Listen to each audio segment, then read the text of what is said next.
आमदार सुधीर मुंगटीवार इनके जन्मदिन पर निःशुल्क मोतियाबिंद नेत्र शिविर का आयोजन किया गया। श्री माता कन्या सेवा संस्था चंद्रपुर की ओर से शालिनी ताई मेगे हॉस्पिटल वाना डोंगरी नागपुर इनके संयुक्त आज महाराष्ट्र के लोकनेते विकास पुरुष माननीय आमदार सुधीर मुंगटीवार इनके जन्मदिन पर निःशुल्क मोतीबिंदु नेत्र तपासनी और शास्त्रीय क्रिया शिविर बुधवार दिनांक 30 जुलाई 2025 को आयोजित किया गया।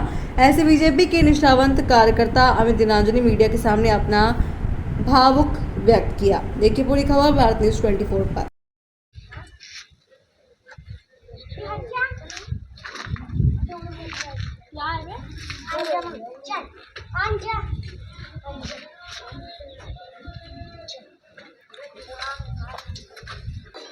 शिबिरामध्ये सहभागी झालेले जे रुग्णांची निःशुल्क आहे, तुम्ही का बद्दल तुम्ही ते निःशुल्क करत आहात? सर्वप्रथम मी आपणास सांगू इच्छितो की मी महाराष्ट्राचे लोकनेते आदरणीय सुधीरभाऊ मुनगंटीवार यांचा निष्ठावंत कार्यकर्ता आहे। मी जेव्हाही सोशल मीडिया किंवा आपले बॅनर्स पोस्टर लावतो, मी त्याखाली आपलं एक पट टाकतो की मी सुधीरभाऊंचा कार्यकर्ता अमित निरंजने। सुधीरभाऊबद्दल जे प्रेम आहे माझं, कारण की माझे गुरु सुधीरभाऊ मला हमेशा एकच गोष्ट शिकवतात की जनसेवा करणं हाच ईश्वर धर्म आहे। त्याच अनुषंगाने आज येत्या 30 तारखेला महाराष्ट्राचे लोकनेते सुधीरभाऊ मुनगंटीवार यांचा वाढदिवस येत आहे। तर आम्ही काही वार्डातील सर्व कार्यकर्त्यांनी आम्ही विचार केला की आमच्या वार्डात खूप आजोबा आजी आहेत, त्यांना डोळ्यांची समस्या आहे। खूप लोकांची अशी आमच्यापर्यंत कंप्लेंट आली की बापू अमित, मला दिसत नाही रे बेटा, मागे 1-2 वर्ष अगोदर तू डोळ्याचा कॅम्प घेतला होता, बेटा पुन्हा तसा कॅम्प आपल्या वार्डात येऊ दे, ज्यानं निःशुल्क शिबिरामध्ये मोतीबिंदू आढळलेल्या रुग्णांना ऑपरेशनची तारीख तुम्ही जे दिलेली होती, काही लोकांतर त्यांना तर ऑपरेशनची सुविधा मिळाली नाही, त्याबद्दल तुम्ही काय सांगाल? बघा, आम्ही श्री माता कन्या सेवा संस्था यांच्यातर्फे शालिनीताई मेगा हॉस्पिटल व रिसर्च सेंटर वाना डोंगरी नागपूर यांच्या संयुक्त विद्यमाने महाराष्ट्राचे लोकनेते विकास पुरुष सुधीरभाऊ मुनगंटीवार यांच्या वाढदिवसानिमित्त जो कॅम्प आम्ही आयोजित करत आहोत, तिथं जेही पेशंट नेत्र शिबिरामध्ये येतील त्यांची पूर्णपणे सोय आम्ही करू, हे आम्ही खात्रीनं सांगू इच्छितो। आणि आम्ही आमच्या वार्डातले सर्व आजी आजोबा आणि सर्व नागरिक आमच्या वार्डातले, आणि हा जो कॅम्प आहे कोणता राजकीय कॅम्प नाही आहे, हा आमच्या वार्डातला कॅम्प आहे। आणि आम्ही स्वतः या वार्डातले नागरिक मिळून मोदी साहेबांनी सांगितलं होतं की 5 वर्षासाठी तो तुम्हाला जो मेडिकलचा जो पुरावा आहे, 5 वर्षासाठी तुम्हाला सगळे सोयी, जो 5 लाखापर्यंत जो सोयी आहे ते सगळं तुम्हाला उपलब्ध मिळेल। काही लोक पुन्हा परत येत आहेत, त्याबद्दल तुम्ही काय सांगाल? आता शासकीय योजना ज्या आहेत त्या तर कागदपत्री तांत्रिक योजनेवरच चालतात नाही का, पण जे आमच्यापासून होऊ शकते ते तर आम्ही करतच आहोत। आणि मी आपणास एक गवाहीनं सांगतो, वार्डाच्या सर्व कार्यकर्त्यांसोबत एक आपणास सांगू इच्छितो की आमच्या जलनगर वार्ड, उडिया वस्ती, सावरकर नगर, पन्नी मोहल्ला, रयतवारी एरिया, आमच्यापर्यंत जेही लोक येतात ज्यांना गरज आहे कोणत्याही शासकीय योजनांची, जसं कोणाचे कागदपत्र कधी अडकलेले राहतात, मागं एक आमच्या काकू होत्या सावरकर नगरमधल्या, आपले जे राहुल भाऊ आहेत यादव, त्यांनी मला माझ्याकडे पाठवले होते की बा म्हणे माझं दादा एक कागदपत्र संजय गांधी निराधार समितीचं जे कागदपत्र आहे म्हणे ते अटकलेलं आहे म्हणे, मला पैसे अद्याप चालू नाही झाले।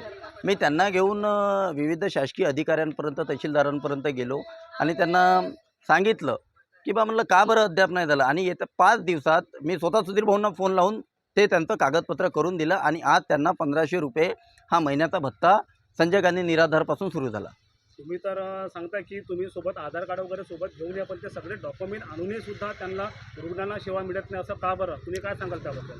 बघा, आम्ही आता जलनगर वार्डात हा दुसरा कॅम्प होता आहे आमचा। याच्या अगोदर आम्ही 43 डोळ्यांचे ऑपरेशन केलेले आहे या वार्डातले, आणि सर्वांना आम्ही इथून नेलं, त्यांचं ऑपरेशन केलं आणि त्यांना व्यवस्थित घरी आणून सोडलं।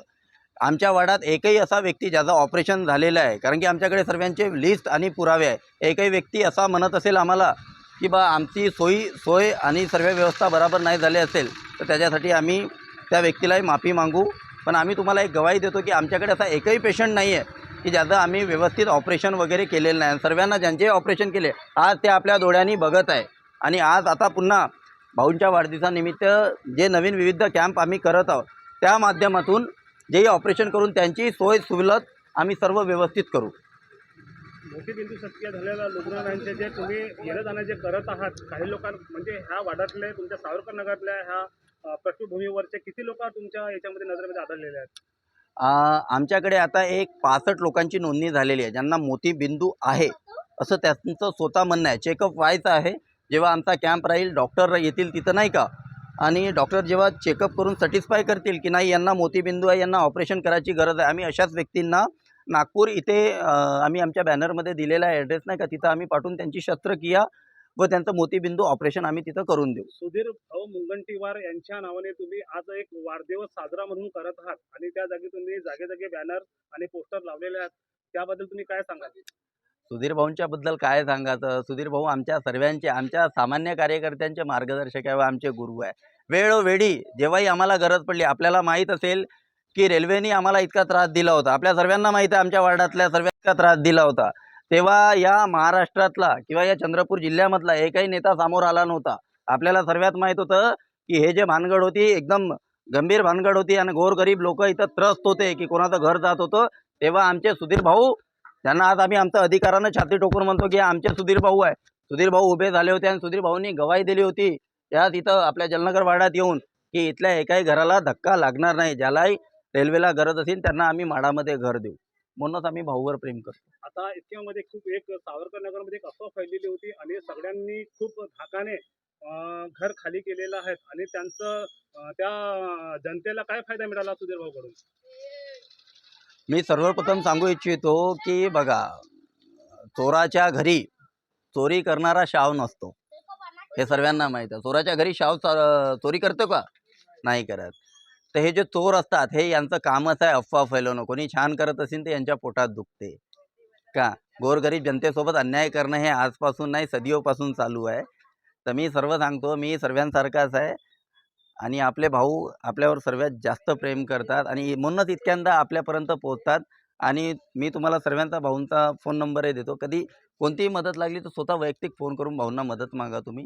भाऊ भरपूर आपल्या गोरगरीब जनतेवर प्रेम करतात, याबद्दल काहीही शंका नाही आहे.